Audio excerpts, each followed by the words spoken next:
big trouble.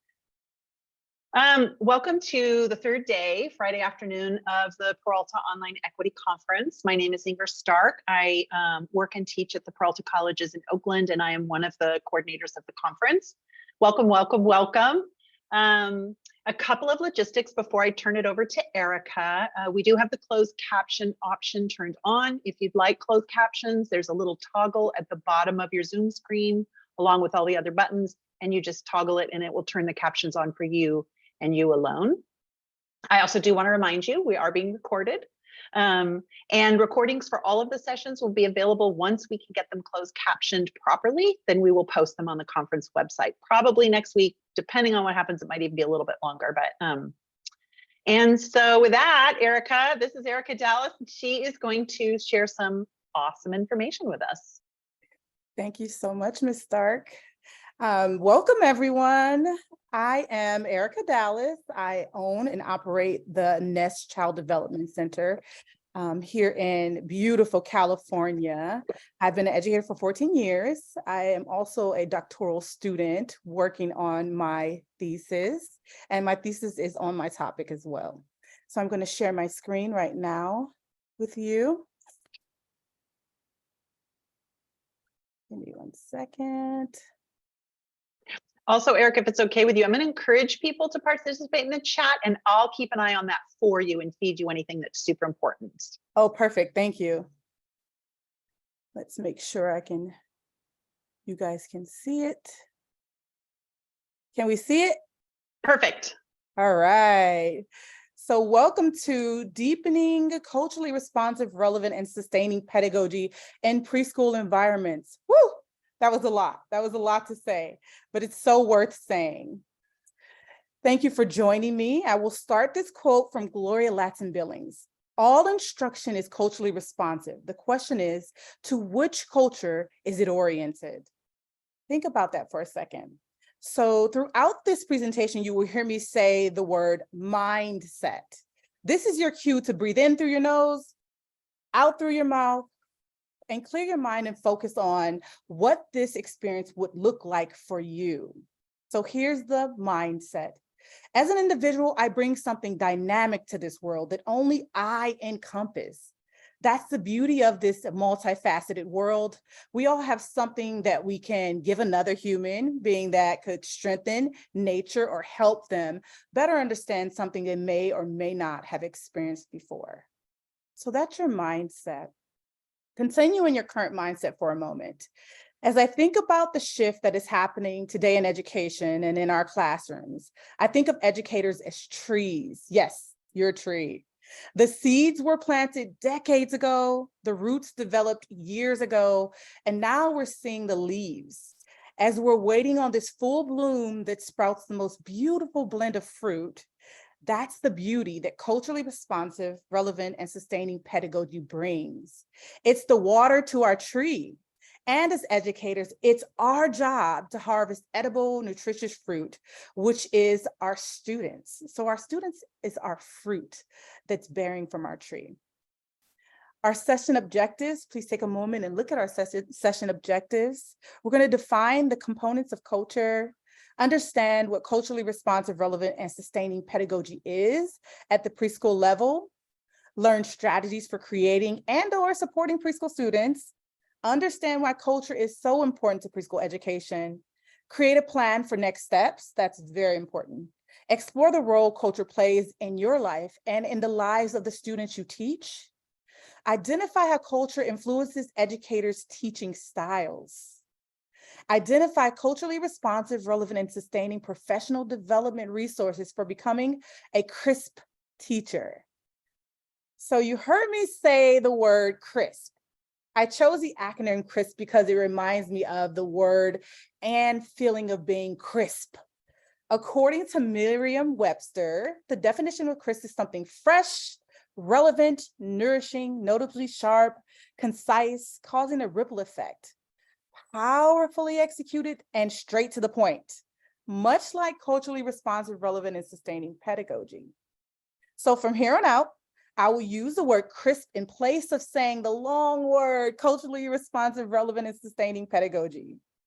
I believe that most of the scholars' contributions to education were spot on and needed, which is why I chose all three theories. I also feel that the acronym highlights that although culturally responsive, relevant, and sustaining pedagogy has been around for many years, even before the 1960s, there are still crisp theories and frameworks much needed beginning at the preschool level.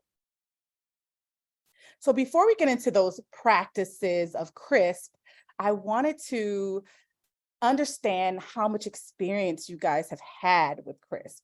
If you want to put in the chat how much experience you've had, if you've had training, what kind of training you've had, just go ahead and drop that in the chat and I'll continue talking. CRISP teaching validates, affirms, recognizes, and includes students by allowing them to learn and respect their own cultural groups, as well as their own heritage and history. Additionally, it stresses respect for diversity while creating a safe and inclusive climate. To a large measure, it bridges the gap between the school and the home by meeting the learning needs of all students and providing consistency with the values of students' own cultures, emphasizing the importance of including students' cultural references in all aspects of learning. Far too often, and I need you guys to really think about this, mindset time. Far too often, I've heard people say, I don't really have a culture. Nonsense. We all have a culture, whether it's the food that you eat, whether it's the religious practice, your spiritual practice, whether it's something you do every morning, like meditate, whether it's something that your family does every year for Thanksgiving or Ramadan or Hanukkah. So everyone has a culture and everyone has a subculture. So from the culture of your family or from your heritage or your history comes a subculture, which is something that you may have created. You may have modified something that you just felt like needed to change throughout the years that your family have been practicing. So everyone has a culture. Mindset. Think about your culture. So Gloria Ladson-Billings, Geneva Gay, Django Parrish, Cherokee Holly, Gholdy Muhammad, and Zaretta Hammond are leading scholars, and I'm sure you've heard their names before. They're theorists and they're originators of cultural responsive teaching theories. Currently here in California, where I'm at, we're using, and the California Department of Education are currently using all three theories, but they're using it at the kindergarten level.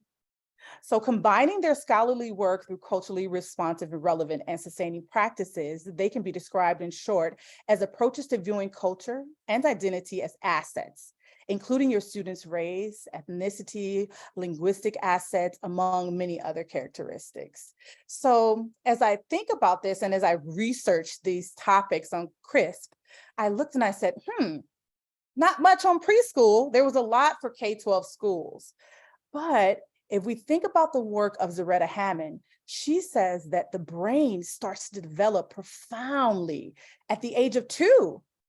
So if students start developing at the age of 2 and that brain is working, why not start it in preschool? Why not build a framework? Why not have those theories? Why not spread the word on these CRISP teaching practices? CRISP is defined by the originator, so I'm going to define them for you. Culturally relevant, teachers link students' cultural identities with their academic identities, acting as cultural bridge builders and translators between students' everyday lived cultural experiences and the intended learning targets. That's Gloria Ladson-Billings. Culturally responsive, schools adapt to students. Students have many aspects and assets that can be leveraged, and schooling can be adapted to the students who walk through our classroom doors. That's Geneva Gay. Culturally sustaining, the newest of the two. Students' heritages and community cultural practices are resources to honor, explore, and extend. So Cherokee Holly and Django Parrish both specify that you have to extend, but you also have to nurture and allow students to be who they are, to represent who they are in their culture. I can remember being a child in the classroom. I think I was about 7 years old, and it was a cultural shock for me because my teacher kept correcting my language. That's not how you say that. That's not how you talk.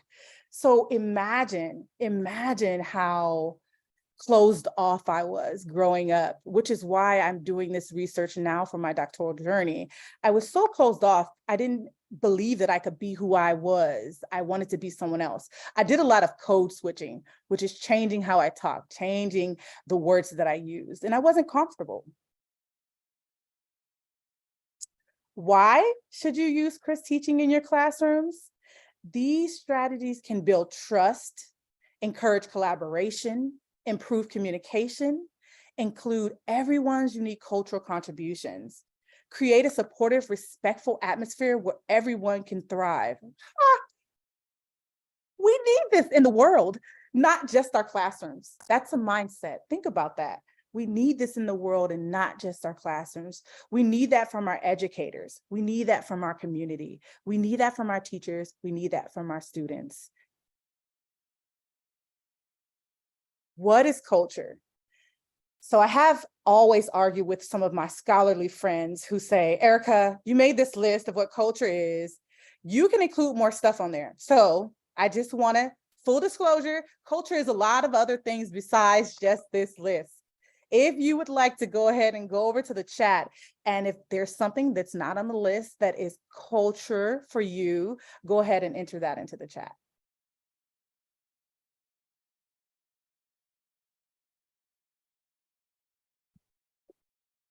And as you enter that into the chat, I'm going to look at the chat. Let's see if we have anyone. Language is culture. Ooh, I didn't put that one on there. Wow, perfect.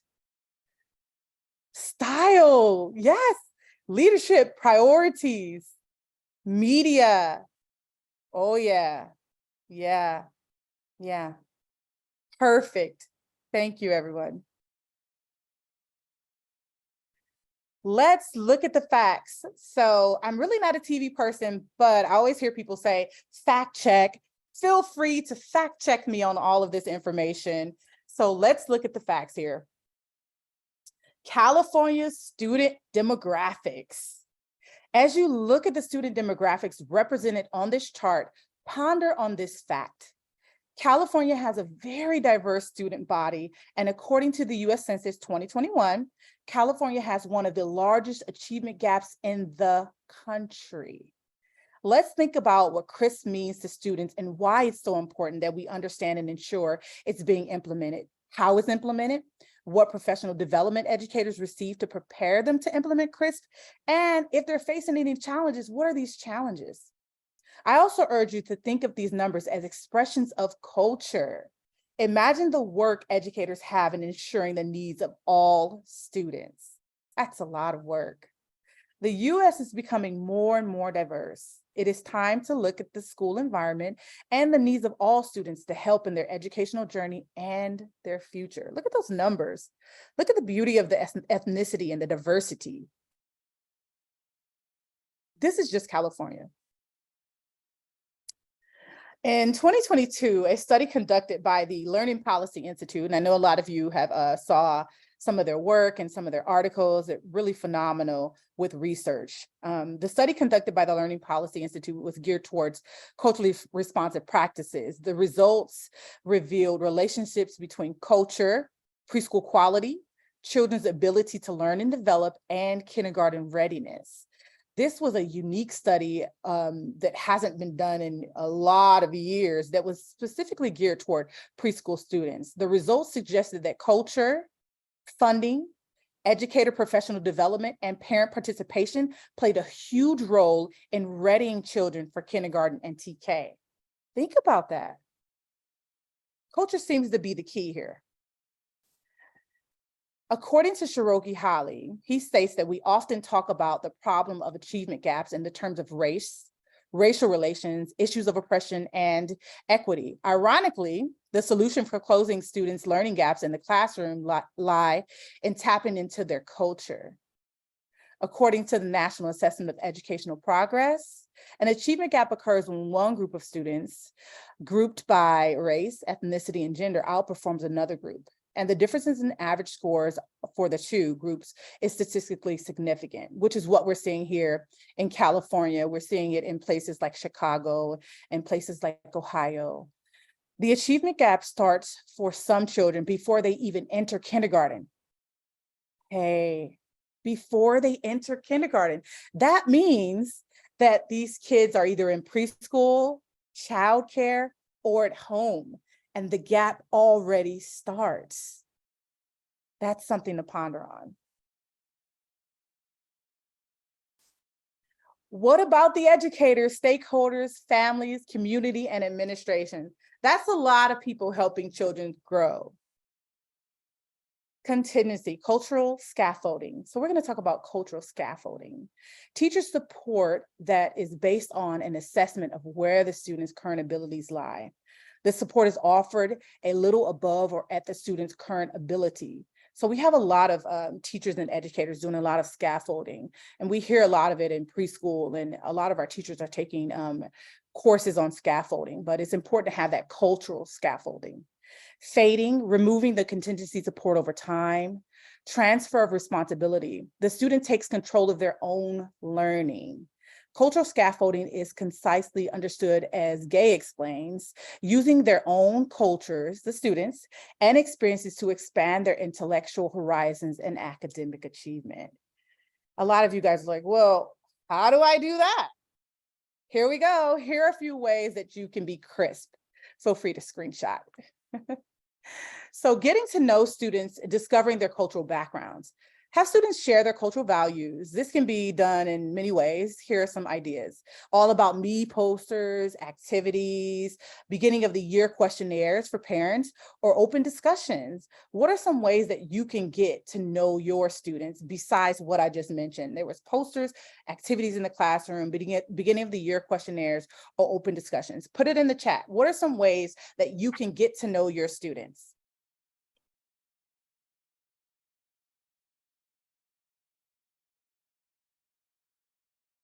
What are some ways that you can get to know your students?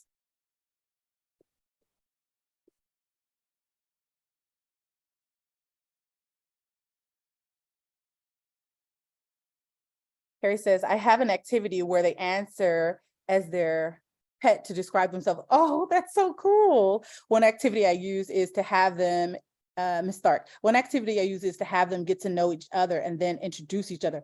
Awesome, awesome. Beautiful. That's being culturally responsive. Absolutely. Absolutely. Thank you for sharing. What are students' individual needs? So understanding what students' individual needs are, strategically plan and differentiate your instruction. Think about how each of your students learn best. Example, some may be visual, auditory, or tactile. Are there any students with special circumstances or special needs or unidentified needs? You can use resources and referral programs. In the preschool level, we have what's called ASQs, which is ages and stages questionnaires, and it helps us understand the students' developmental levels and milestones.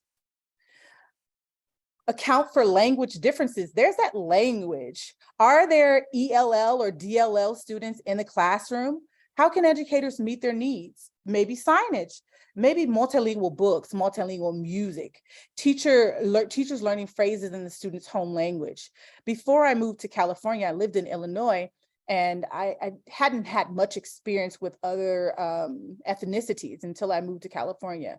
So I learned so much Tagalog and Spanish, and I use that to benefit, to communicate, and to build bridges and bonds with our families and our students.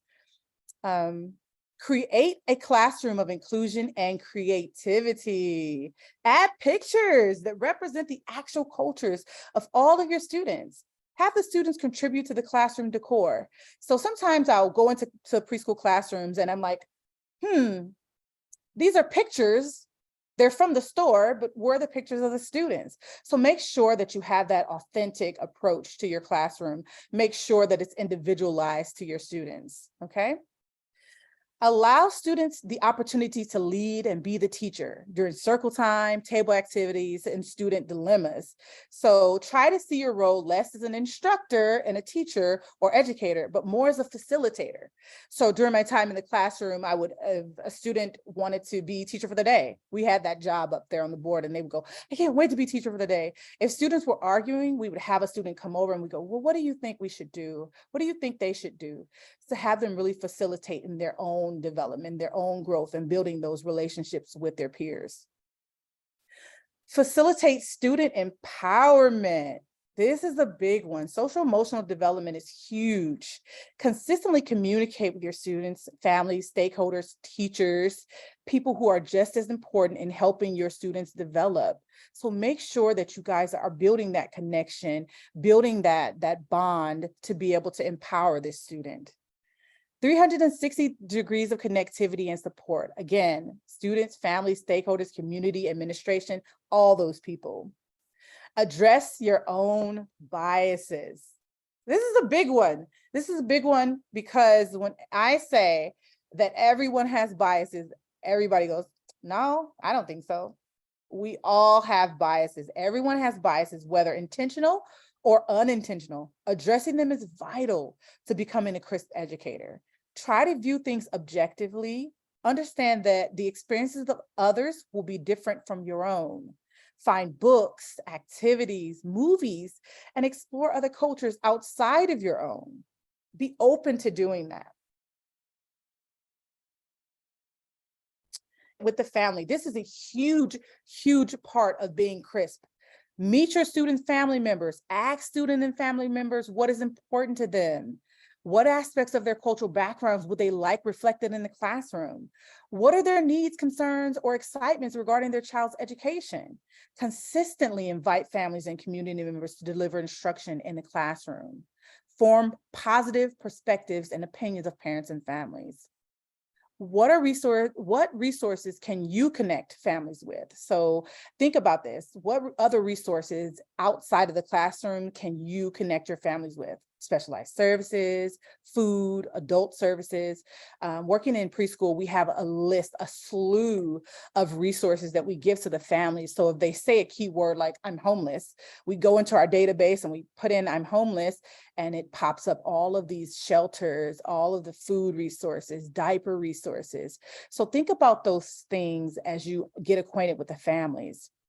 What's their love language? I'm huge on love language. Words of affirmation, acts of service, receiving gifts, quality time or touch. Find out what your families need. Find out what your students need, and create a safe space for communication. Allow everyone to be who they are, express what they want to express. You don't have to believe it or okay it or agree with it, but you should listen to it. Listen to it. So this is just some little cards. We discussed most of this, so I'll go ahead and skip past this, and my slides will be available to you as well. So let's reflect. To what extent do you make your students feel welcome in your classroom? To what extent? So this is just a mindset. I want you to think about that. What do I do to make my students feel welcome? So I'll tell you, at the beginning of the year, when the students are coming in, I always send out questionnaires and I ask the parents, like, what's something that they really, really love? And sometimes I'll hear Baby Shark song or I'll hear Paw Patrol, and I'll learn those songs like Paw Patrol, Paw Patrol. I learn the songs, and when I meet the student, I get down on their level and I say, hi, I'm Miss Erica. And then I'll say, do you know the Paw Patrol song? Or do you know this Baby Shark song? And that builds this. You can, I promise you, the kids go, oh, she knows this. They get so excited. So what are some things that you can do? In what ways do you greet your students? We used to have a greeting board before COVID where the students would pull something off of the board. It would be a high five, a hug, a handshake. It would be bat of the eyes or a specialized handshake that they made up. So students would come in and they would just pull it off the board and they hand it to us and we would do it. That would make them feel really, really comfortable. Think about how you facilitate student sharing opportunities that promote relationship building. How do you stage your classroom? What do you put in the classroom so that students have the opportunity to share with each other? In what ways do you think your body language impacts teacher-student relationships? So we're going to play a game really quick. It's going to be a really brief game. I want you to watch my body language and go on over to the chat. We love the chat. And tell me what my body language is. This is actually something I experienced. So are you ready?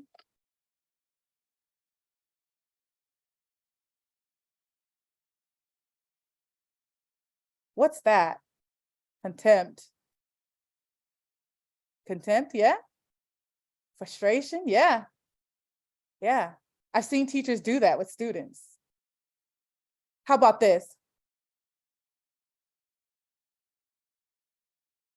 How about that one? What's that one?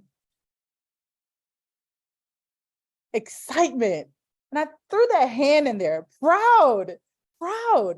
Imagine saying that. I'm here for you. I'm happy that you did this. I'm encouraging you. Beautiful, beautiful, beautiful. Let's move along. Let's talk cultural competent past this. Cultural competence means first understanding as educational leaders that we come to school with our sense of who we are, and that unless we are reflective about our own identity and how it creates a lens through which we view the world, we will not be able to honor the identities of the students and the faculty we serve. Okay, that's a mindset. Think about that. Growth in cultural competence can have many benefits, not just for educators, but also for the communities in which they're affiliated. Cultural competence increases the longevity of an institution by emphasizing the importance of culture, diversity, versatility, respect, and responsiveness. Organizational strategies that are culturally relevant, responsive, and sustaining will help reduce organizational risks and provide effective educational experiences for all. That starts with those trainings that are anti-bias trainings, cultural competence trainings. So tips on continuing cultural competence. Look through the lens of being crisp. Here are a few excerpts, tips to help you get started. Create a physical setting that supports academic and social goals. Confront your biases. Communicate with students in culturally consistent and respectful ways. Develop a caring classroom environment by valuing, including, and affirming all students' contributions. I think that throughout my 14 years have been a big struggle for our educators. They're like, we have 22 students in the classroom and you want me to represent all of them? Yeah, I do. And it doesn't have to be putting stuff up on your walls. It can be putting books, putting toys, dramatic play areas, doing all about me posters, talking to the students in their language. There's so many ways. Work with families and establish open lines of communication. Use appropriate strengthening interventions to assist students with behavior concerns. Sometimes these behavior concerns are cultural. They're not really tied to other things. They're tied to the students' cultures. And as educators, we just don't understand. Implement a plan for professional development, training on enhancing cultural competence. We need lots of training, lots of professional development. So here's a mindset. As educators, we're fostering an environment where all cultures are respected, honored, affirmed, strengthened, sustained, and represented. This includes your culture. I'm not telling you, and I hear a lot of people say, I turn off who I am when I go in the classroom. Yeah, there are some things you should turn off, like if you've had an emotional day and it's personal, but I want you to represent yourself and represent your culture because it matters. Everything in that classroom environment matters. If equality means giving everyone the same resources, then equity means giving each student access to the resources they need to learn and thrive. One of the most powerful resources starts with understanding your students' cultural and using it as an educational construct. Use it as an educational construct. Mindset, everyone. Here's another one. This is the start of your personal journey of becoming unbiased in your instruction and knowledgeable about CRISP and the cultures of your students. Reflection and journaling about the interactions and behaviors that take place in the classroom is a great place to start in understanding the motivation behind the behaviors and the effective change that's going to take place in your classrooms. The more we uphold and validate student achievements, similarities, and differences, we create an environment that demonstrates the value of including students' cultures rather than excluding the unfamiliar or unpreferred. That's a big one. Unfamiliar or unpreferred. We have a lot of educators in early education who, if it's something that they don't like or they don't agree with, could it be spiritual, religious, or just a way of a student talks, then they will just act like it doesn't exist or exclude it or minimize it. Success and inclusion in the classrooms. To create an environment of inclusion, consider the following principles set forth by Gloria Ladson-Billings. Academic achievement, making learning rigorous, exciting, challenging, and equitable with high standards. Cultural competence, knowing and facilitating the learning process in different cultural and linguistic groups. And socio-political consciousness requires teachers to actively educate themselves and their students on the personal and social political issues that impact their students, communities, and the world, and they incorporate this into their teaching. A lot of people go, can preschoolers do this? You'd be surprised. These preschoolers are coming in these days and they have a wealth of information in their little bodies. Sometimes I'm shocked at some of the things they say, some of the things that they do. So yes, they can be in charge of their own academics. They can be in charge of their own social political aspects. Now that we have all of this crisp information, where do we go from here? We're wrapping it up, you guys. Words to ponder on. Please screenshot this, jot them down, and I also share my slides. So words to ponder on, take a look at this list just for a second. Biases, marginalized, cultural linguistics, culturally responsive teaching, social class, culture, and so on. These are all words that I urge you to put into Google or whatever you use, put these words in there and really familiarize yourself with these words. Looking towards the future of education in our classrooms, there were 4 major topics that educators struggle with when trying to cultivate their mindset and their classrooms. 1, accepting and implementing language outside of their own language. 2, respecting cultures that were unfamiliar or that they did not agree with. 3, understanding that just because you are the adult in the room doesn't mean you have all the answers or you can't learn from others, especially your students. 4, self-reflection and understanding the biases that we bring to the class in an attempt to remove biases. Below is an acronym that you can use to help keep you on track. So everybody that knows me knows I love telling people to keep it real, because I keep it real. Sometimes people are like, I can't believe you said that. Yeah, I said it. So keep it real. Here we go. Respect all cultures. Emphasize. Cultural emphasis is an important aspect of culture, which is often reflected through language and vocabulary. We all have our own way of verbalization, expression. Our role is not to correct or diminish, but to add to one's language bank. Acknowledge the value that everyone brings to the classroom. Learn about your biases. Learn about them. Mindset time. It starts from within. So everybody, I want you to breathe in through your nose, out through your mouth, and have this mindset.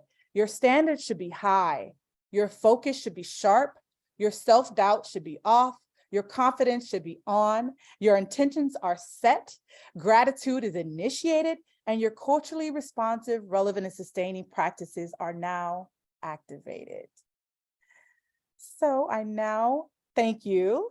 And I open this up to any questions, comments, concerns. Before you, you can unmute yourselves and ask questions and feel free to say, give your comments. But here are some of the resources. I've also included my email and my Twitter handle. And I can send you guys some of the resources and some of the books that I like to read. So if you want to screenshot that or jot it down, I can also put it in the chat for you.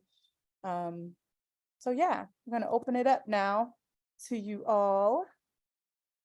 Any questions, comments, concerns?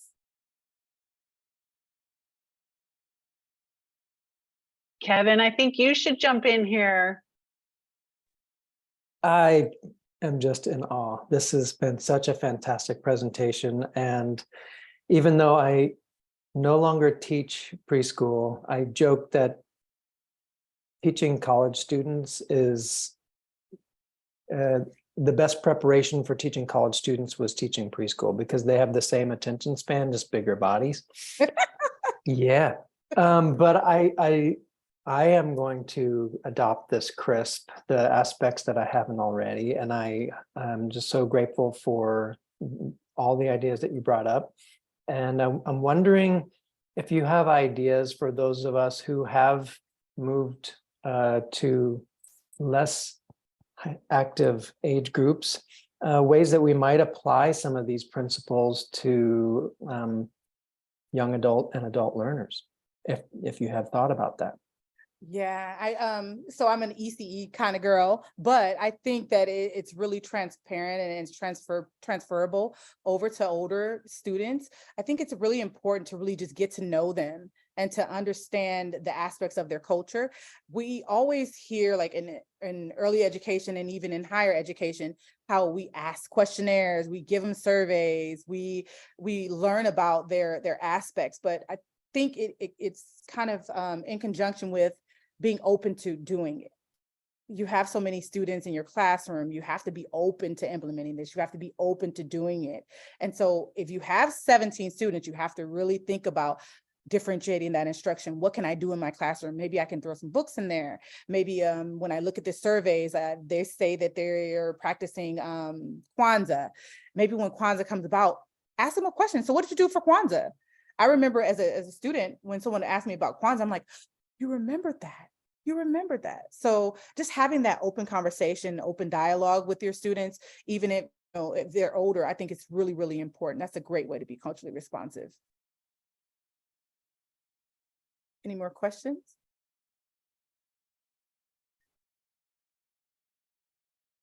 All right. I might have another one for you then, if no one else does. Sometimes when I'm asked about culturally responsive teaching, and I often refer people to the experts, right? I'm still learning myself. So like Zaretta Hammond, culturally responsive teaching in the brain. So I try to point people in the right direction. In addition to your list of books and websites, are there other resources that you think would help people get grounded in some of these concepts? You know, I'm a big fan of Gloria Ladson-Billings and some of the people, you had Geneva Gay in there. And so some of the people who have kind of broken this ground for those people who are just getting started, do you have like one thing that you think this is a great place to start? I do. So can you see my screen? And yes. So there's an assessment resource. And again, I'll share this with you guys. There's an assessment resource. I saw in the chats, a lot of people are like, biases. How do I address my biases? How do I know if I'm being culturally responsive in the classroom? There's an assessment resource that you can assess yourself. You can assess your classroom. You can assess your biases. So I use that website for myself. Like sometimes you can do keywords in the website. Like, so sometimes when I get families that come in, if I say something, I'm like, did I offend them? Did I address their issue? I'll go to this resource and I'll put in a few keywords and it'll help me in my practice and help me understand where I should go next. So yes, there is a website that I use. I also like to go to Cherokee Holly's website. I don't know it offhand, but it is in my resources here. I like to go to his website and look up some of the resources that he has, because he has a plethora of them for multilingual students. I think he has over like 135 resources in like 38 different languages. So yeah. I also want to say, Erica, you're speaking my language. I'm a sociologist, and I love the slide about culture and talking about it. And I also just wanted to acknowledge that in my experience, the majority of people who say I don't have culture are white people, because Anglo, white culture is in many ways, particularly in academia, sort of normalized and therefore not acknowledged as culture. Yeah. And so, in our experience in teaching in the online equity training and stuff, often it really requires, we invite, and then it requires a mind shift for white people to say, oh, wait, everything that I think is what is normal is actually culture. Correct.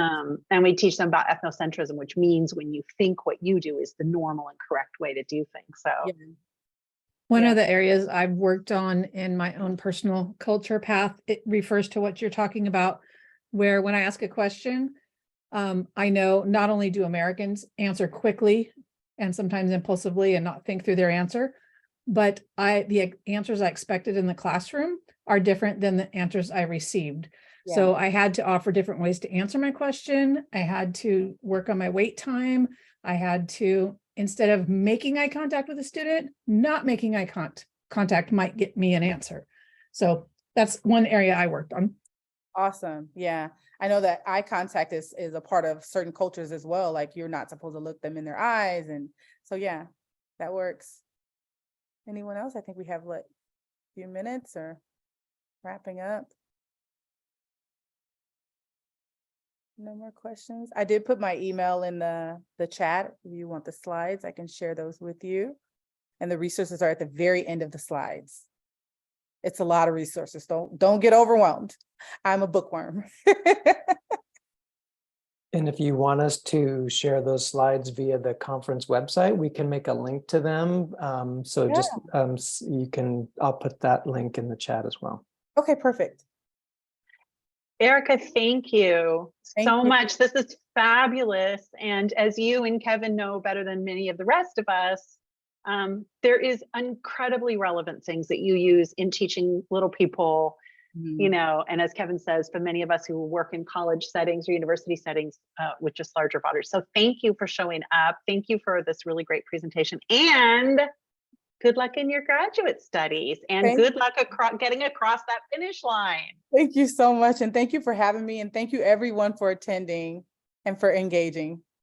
We are very grateful that you were willing to share some of your, you know, academic expertise and studies. And so good luck with that program. Thank you. Okay, I'm going to stop the recording. Chris, active.